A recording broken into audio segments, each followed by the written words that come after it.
Welcome to Cartoon Series. माँ एक ऐसा शब्द जिसमें पूरी सृष्टि समाई हुई है। वह सिर्फ एक रिश्ता नहीं बल्कि एक भावना है, एक संवेदना है, एक ऐसा एहसास जिसे शब्दों में बांधना आसान नहीं। माँ का प्यार निस्वार्थ होता है, उसकी ममता में कोई शर्त नहीं होती। वह अपने बच्चे के लिए जो कुछ करती है वह केवल प्रेम के कारण करती है। इस कहानी में हम एक ऐसी माँ की कहानी सुनेंगे जिसने अपने बेटे के लिए अपनी पूरी जिंदगी कुर्बान कर दी, लेकिन फिर भी कभी शिकायत नहीं की। ये कहानी है राधा की, जो एक छोटे से गांव में अपने पति मोहन और बेटे अर्जुन के साथ रहती थीं। मोहन एक किसान था और राधा घर का सारा काम संभालती थी। अर्जुन उनका इकलौता बेटा था और राधा की दुनिया की धुरी भी। वो बचपन से ही बहुत होशियार और समझदार था। राधा ने उसे बड़े लाड़ प्यार से पाला। खेतों में काम करने के बाद भी वह अर्जुन के होमवर्क में मदद करती, उसकी किताबें ठीक करती और रात को सोने से पहले कहानियां सुनाती। समय बीतता गया और अर्जुन बड़ा होने लगा। राधा ने अपने सारे सपने अर्जुन में देखे थे। वह चाहती थी कि अर्जुन बड़ा होकर कोई बड़ा अफसर बने,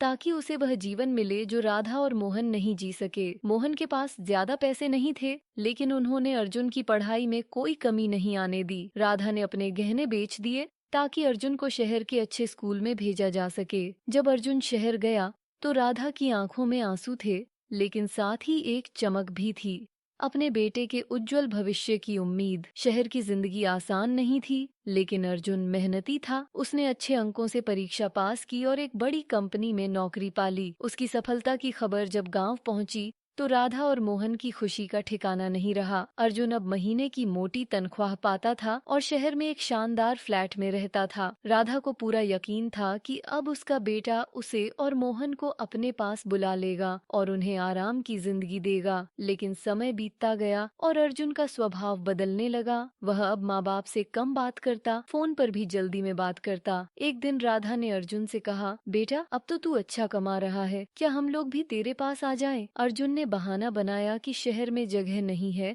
और काम बहुत ज्यादा है। राधा का दिल टूट गया, लेकिन उसने कुछ नहीं कहा। उसने हमेशा अपने बेटे को सही ही समझा। कुछ महीने बाद मोहन बीमार पड़ गए। राधा ने अर्जुन को फोन किया, लेकिन वह किसी मीटिंग में था। मोहन की हालत बिगड़ती गई और एक दिन वह दुनिया छोड़कर चले गए। राधा अकेली रह गई। अब वह पहले से भी ज्यादा अर्जुन के पास जाना चाहती थी, लेकिन अर्जुन ने फिर से कोई न कोई बहाना बना दिया। राधा ने गांव के पुराने घर में अकेले रहना शुरू कर दिया। हर सुबह वह बेटे की तस्वीर को देखकर मुस्कुराती और कहती, मेरा अर्जुन बहुत अच्छा है, बस अभी थोड़ा व्यस्त है, एक दिन जरूर आएगा मुझे लेने। लेकिन वह दिन कभी नहीं आया। कई साल बीत गए, अर्जुन की शादी हो गई, बच्चे भी हुए, लेकिन राधा को कभी नहीं बुलाया गया। गांव के लोग जब पूछते तो राधा कहती, बेटा बहुत व्यस्त है, लेकिन जब भी फुर्सत मिलेगी आएगा जरूर। उसकी आंखों में एक अजीब सी चमक होती, मानो वह अपने ही झूठ पर विश्वास कर रही हो। एक दिन गांव में एक खबर फैली, शहर से अर्जुन आ रहा है। राधा की खुशी का ठिकाना नहीं रहा। उसने घर की सफाई की, नए पर्दे लगाए और अपने पुराने गहने निकाल कर पहन लिए। लेकिन जब अर्जुन आया तो उसके साथ उसके दोस्त थे। वह सिर्फ कुछ घंटों के लिए आया था,